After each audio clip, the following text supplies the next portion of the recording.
Hello students, welcome back to my YouTube channel. My name is Sushil and today we are going to discuss first chapter of 10th class. The name of the topic is rancidity, corrosion and few in-text questions. Let's start. Our topic is corrosion.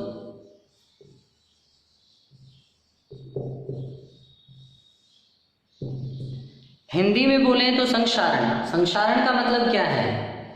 Environment के effect में, वातावरण के प्रभाव में धातु का धीरे धीरे क्षीण हो जाना, वातावरण के प्रभाव में मेटल का धीरे धीरे खत्म हो जाना। Slowly eating up of metal due to attack of atmospheric gases and moisture is called corrosion.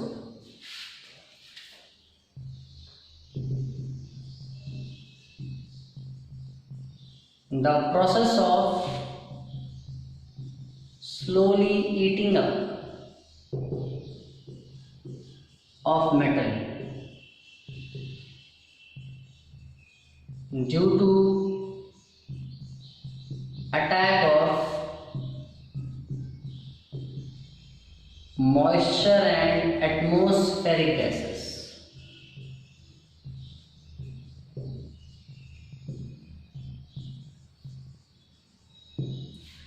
नमी और एटमॉस्फेयर की गैसेस के कारण हमें लगता है कि मेटल धीरे धीरे खाया जा रहा है, खत्म होता जा रहा है, उसकी शाइन खत्म हो गई है, उसकी स्ट्रेंथ खत्म हो गई है। ये जो प्रोसेस है इसे हम कहते हैं कोरोजन। कोरोजन के कुछ एग्जांपल्स हैं।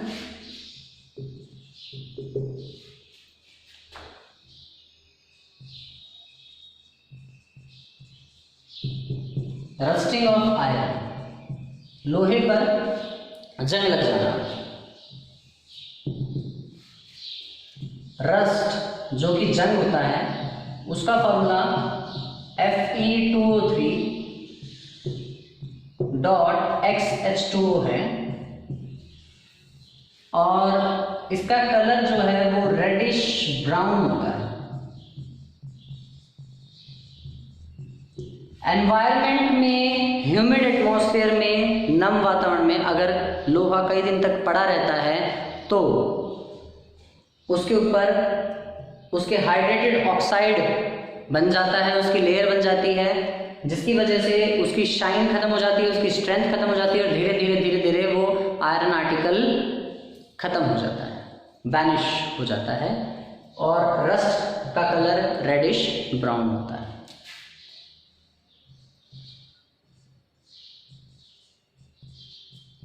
ब्लैक लेयर ऑन सिल्वर, चांदी पर काले रंग की एक परत जम जाती है। सिल्वर Ag, उस पर काले रंग की एक परत जम जाती है, वो है सिल्वर सल्फाइड।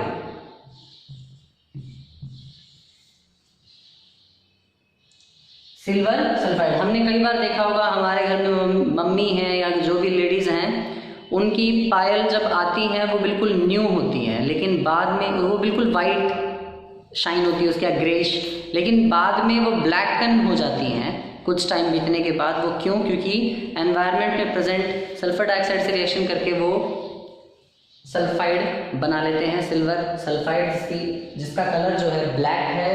तो जब भी सिल्वर पे कोरोजन होता है तो वो सिल्वर का सल्फाइड होता है।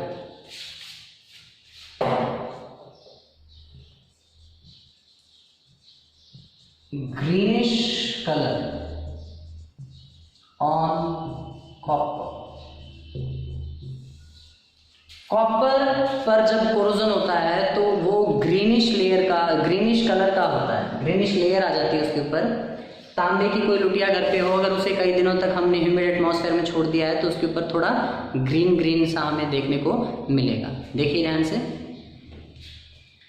ये क्या है? बेसिक कॉपर कार्बोनेट होता है। ये ग्रीनिश कलर किसकी वजह से है?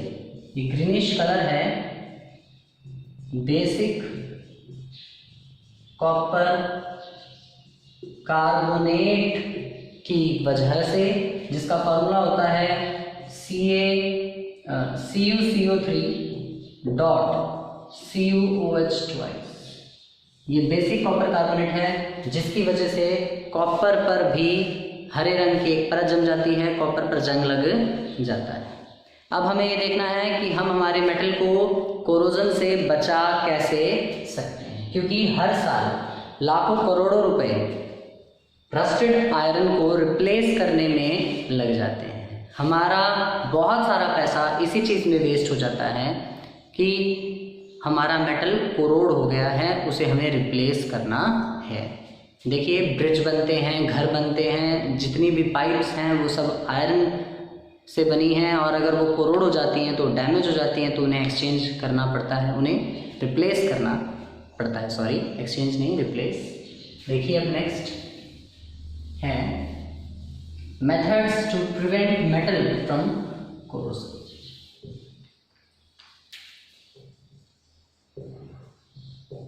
Methods to prevent metal from corrosion। Corrosion से मेटल को बचाने के लिए हमें क्या तरीके अपनाने पड़ेंगे? सबसे पहला, देखो हमारे जो तरीके हैं वो इस तरह के होंगे कि हमें हमारे मेटल को एनवायरनमेंट के डायरेक्ट कांटेक्ट में नहीं आने देना। हमारे मेटल को एनवायरनमेंट के डायरेक्ट कांटेक्ट में नहीं आने देना, उसका कांटेक्ट हमें तोड़ देना है। तो 10th लेवल पर तो हम यही पढ़ सकते हैं। ये है पेंट करके,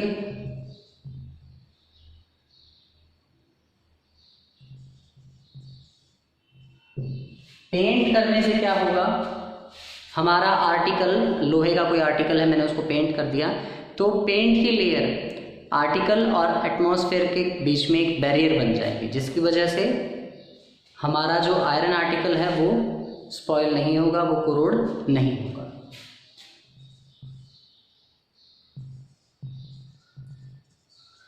ऑयलिंग करने से भी यही कर रहे हैं हम। इस ये जो मैं लिख रहा हूँ ना अलग अलग मेथड, ये एक्चुअल में सभी एक ही हैं। ये बैरियर प्रोटेक्शन के मेथड है। बैरियर एक रुकावट हमने लगा दी है मेटल के और एटमॉस्फेयर के बीच में, ठीक है।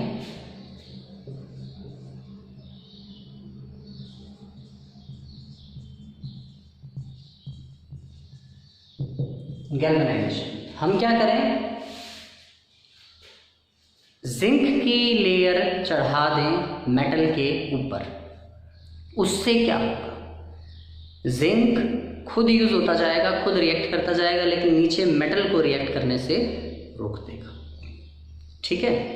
तो ये गैल्वेनाइजेशन समझ में आ गया, coating of zinc on metal.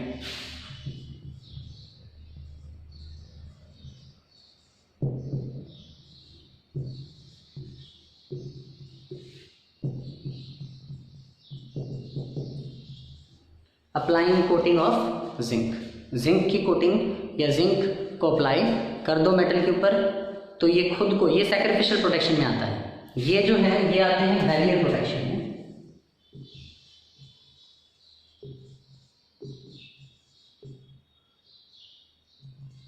Barrier protection यानी कि एक रुकावट क्रिएट हो गई थी मेटल के और एनवायरनमेंट के बीच में, और ये जिंक वाला जो है ये आता है सैक्रिफिशियल प्रोटेक्शन। ये खुद को खराब कर देगा जिंक, लेकिन नीचे मेटल को बचाए रखेगा, और जब ये लेयर हट जाए तो दोबारा से गैल्वेनाइजेशन करके उसके ऊपर दोबारा जिंक की लेयर चढ़ाएं। ये है सैक्रिफिशियल प्रोटेक्शन, प्रोटेक्शन के अंदर आता है। वैसे तो 12th में हम और भी बहुत सारे एग्जांपल्स पढ़ेंगे, एनोडाइजिंग, कैथोडिक प्रोटेक्शन वगैरह वगैरह, लेकिन अभी के लिए ये काफ़ी हैं। एक और है एल्यूमिनियम को प्रोटेक्ट करने के लिए। एल्यूमिनियम को प्रोटेक्ट करने के लिए हम उसके ऊपर उसी के ऑक्साइड की लेयर जमा देते हैं, ताकि नीचे वाला एल्यूमिनियम फर्दर रिएक्ट ना करे। इसे हम कहते हैं anodising. Anodising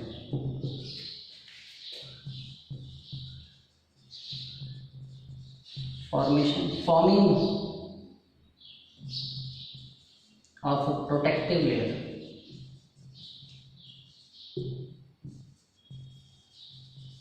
of Al2O3 on air। देखिए एल्यूमिनियम के ऊपर उसी के ऑक्साइड की एक प्रोटेक्टिंग लेयर बन जाती है, जिसे हम इस प्रोसेस को एनोडाइजिंग कहते हैं। एल्यूमिनियम का जो ऊपर ऑक्साइड बन गया है वो नीचे वाले एल्यूमिनियम को रिएक्ट करने से रोकता है। वो एनवायरनमेंट के और नीचे वाले एल्यूमिनियम के बीच में एक बैरियर का काम करता है। ठीक है, ये कुछ मेथड्स थे प्रिवेंट करने के लिए कोरोजन से बचने के लिए।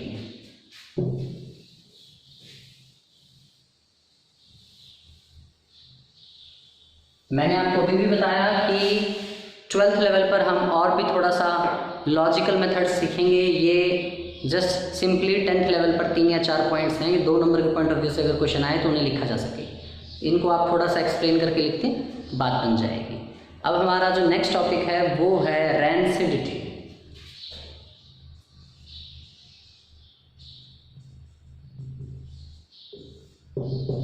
रैंसिडिटी क्या है? ऑयल और फैट कंटेनिंग फूड का धीरे धीरे खराब हो जाना, ऑक्सीडाइज होके खराब हो जाना। हमने अभी अभी मान लीजिए नमकीन का पैकेट खोला है, वो बड़ी क्रंची है, करारी है, और हमने वो पैकेट खोला और उसको खुला ही छोड़ दिया, और अगले दिन हमने सोचा कि हम क्यों ना इसे थोड़ा टेस्ट करें, तो उसका वो करारापन निकल गया, वो सिल गई, थोड़ा उसमें मॉइस्चर आ गया। तो इस तरह से ऑयल या फैट कंटेनिंग फूड आइटम जो है वो ऑक्सीडाइज हो जाते हैं, जिसके कारण उनका टेस्ट, स्मेल, फ्लेवर थोड़ा सा चेंज हो जाता है। इसे हम रैंसिडिटी कहते हैं। तो रैंसिडिटी क्या है?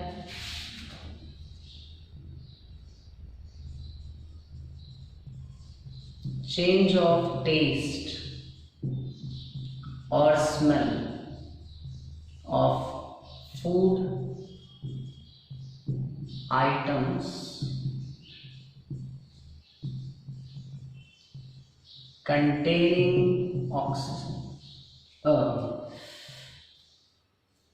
containing fats or oil due to oxidation। देखिए टेस्ट या स्मेल फूड आइटम्स की चेंज हो जाना, जिनमें फैट्स या ऑयल है, और क्यों चेंज हो गई? Due to oxidation. इसी को हम कहते हैं रैंसिडिटी। रैंसिडिटी। अब रैंसिडिटी से कैसे बचा जाए? खाने को एयर टाइट डब्बों में रखें ताकि वो ऑक्सीडाइज ना हो। ठीक है। दूसरा, उसमें कुछ एंटीऑक्सीडेंट्स डालें।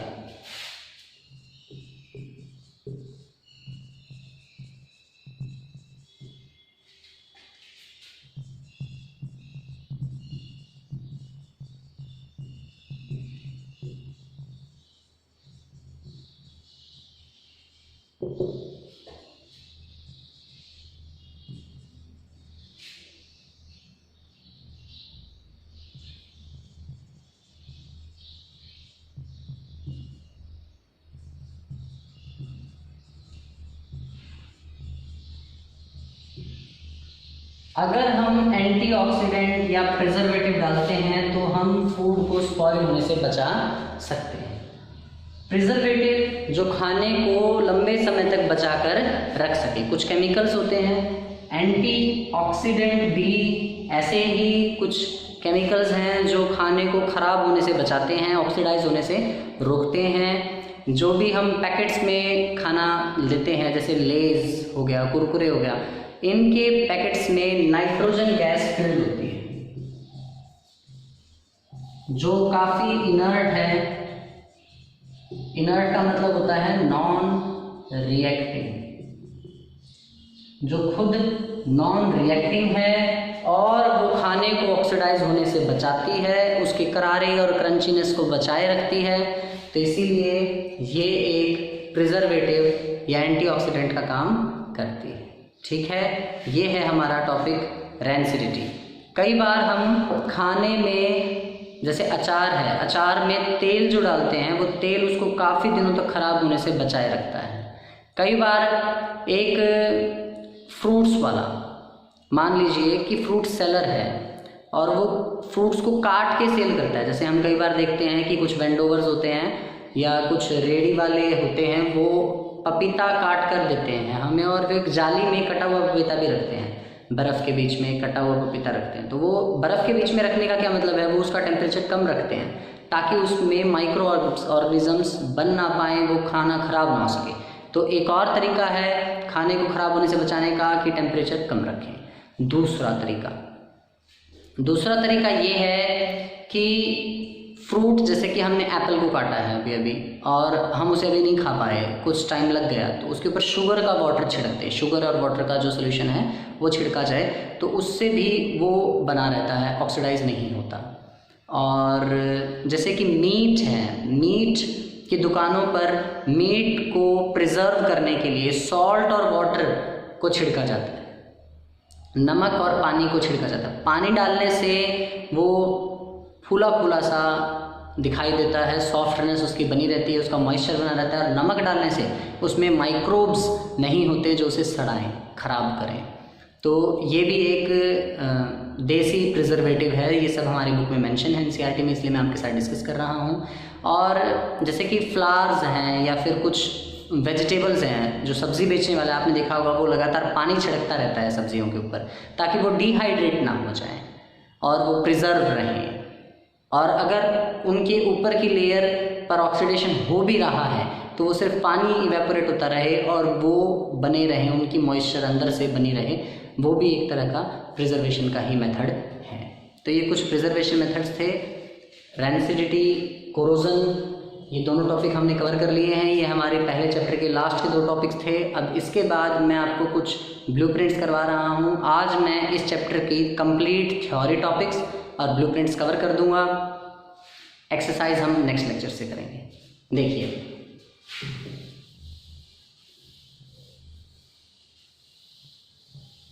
कुछ ब्लूप्रिंट्स हम पहले भी डिस्कस कर चुके हैं। अब हमारे पास एक क्वेश्चन है। वो क्वेश्चन ये है कि एक सब्सटेंस है X,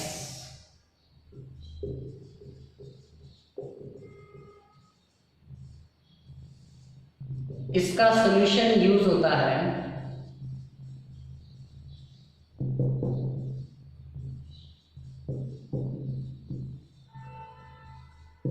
वाइट वॉशिंग में, दीवारों पर सफेदी करने में इसका सॉल्यूशन यूज होता है।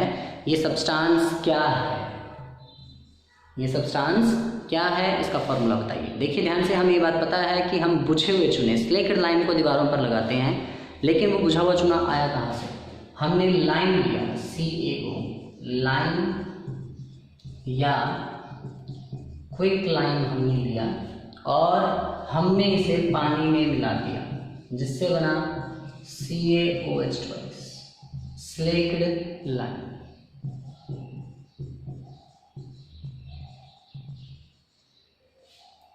स्लेक्ड लाइम या इसे हम कैल्शियम हाइड्रोक्साइड भी कहते हैं, ठीक है। और इसे दीवारों पर फिर अप्लाई किया गया तो वो सब्सटेंस X जो है, जिसे पानी में मिलाने पर ये बना है, वो X कौन? कैल्शियम ऑक्साइड, जिसे हम क्विक लाइम या लाइम कहते हैं, वो कैल्शियम ऑक्साइड है। उसका एक्वस सॉल्यूशन जो है पानी में स्लेक लाइम बनता है, उसे हम दीवारों पर लगाते हैं। साथ में ये भी मेंशन किया गया है क्वेश्चन में कि रिएक्शन लिखें, तो ये रिएक्शन लिखना आपके लिए बहुत ज़रूरी होगा। हमारा जो अगला क्वेश्चन है वो है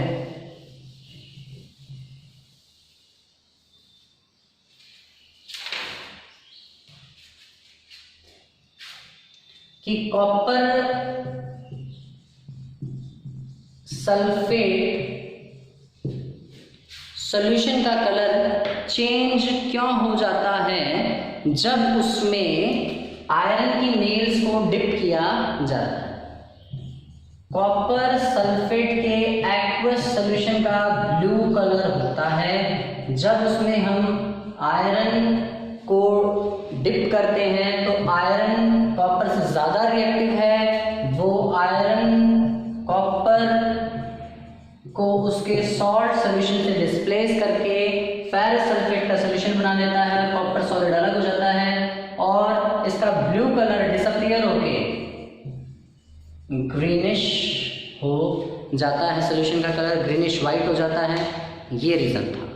ठीक है, हमारा अगला क्वेश्चन है डबल डिस्प्लेसमेंट रिएक्शन का कोई एग्जाम्पल समझाएं। जब हम सोडियम सल्फेट के एक्वस सोल्यूशन को बैरियम क्लोराइड के एक्वस सोल्यूशन से रिएक्ट करवाते हैं तो सोडियम का क्लोराइड बन जाता है और साथ में बैरियम सल्फेट के प्रेसिपिटेट बनते हैं। ये एक एग्जाम्पल है डबल डिस्प्लेसमेंट रिएक्शन का।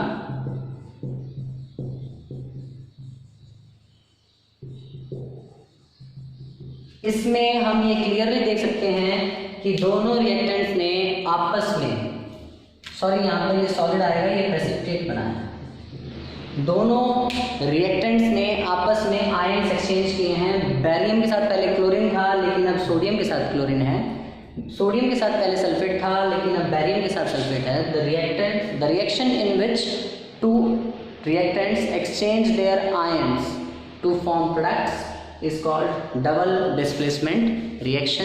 ये एग्जाम्पल पूछा गया था, ये आपका क्वेश्चन का आंसर है। नेक्स्ट क्वेश्चन जो है वो ये है कि आपको ये पता करना है कि एक रिएक्शन में किसका तो ऑक्सीडेशन हो रहा है, किसका रिडक्शन हो रहा है, कौन ऑक्सीडाइजिंग एजेंट है, कौन रिड्यूसिंग एजेंट है। तो देखिए जरा, 4Na plus O2 gives you 2Na2O. This is solid, this is also solid and this is gas. Now we can easily see that sodium is gaining oxygen. यहाँ क्या हुआ है, गेन ऑफ ऑक्सीजन हुआ है, ऑक्सीजन का gain हुआ है जिसे हम नाम देते हैं ऑक्सीडेशन का। और क्योंकि इस सब्सटेंस का ऑक्सीडेशन हो रहा है तो ये हुआ रिड्यूसिंग एजेंट। ये हम कल वाले लेक्चर में देख चुके हैं, अब आगे देखिए।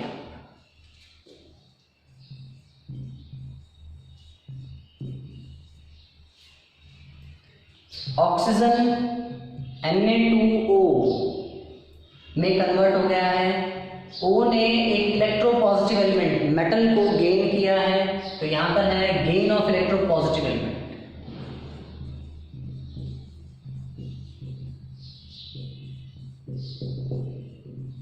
एक इलेक्ट्रोपॉजिटिव एलिमेंट को गेन किया गया है, यानी कि यहां हुआ है रिडक्शन,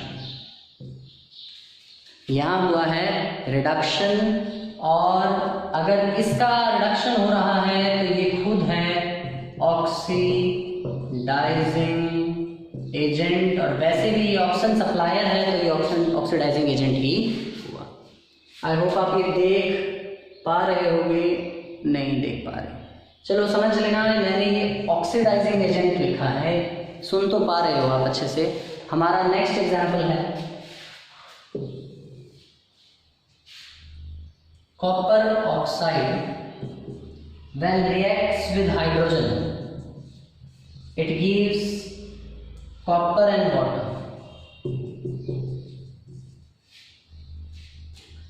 यहाँ पर हम ये देख सकते हैं कि यहाँ ऑक्सीजन नहीं है और यहाँ पर ऑक्सीजन आ गया है, तो यहाँ हुआ है ऑक्सीडेशन, और क्योंकि इसका ऑक्सीडेशन हुआ है तो ये खुद हुआ रिड्यूसिंग एजेंट। और यहाँ ऑक्सीजन है और यहाँ पर नहीं। अगर हम यहाँ से यहाँ जाएं तो हम देखेंगे कि हो रहा है रिडक्शन, और जिसका रिडक्शन होता है वो होता है ऑक्सीडाइजिंग एजेंट।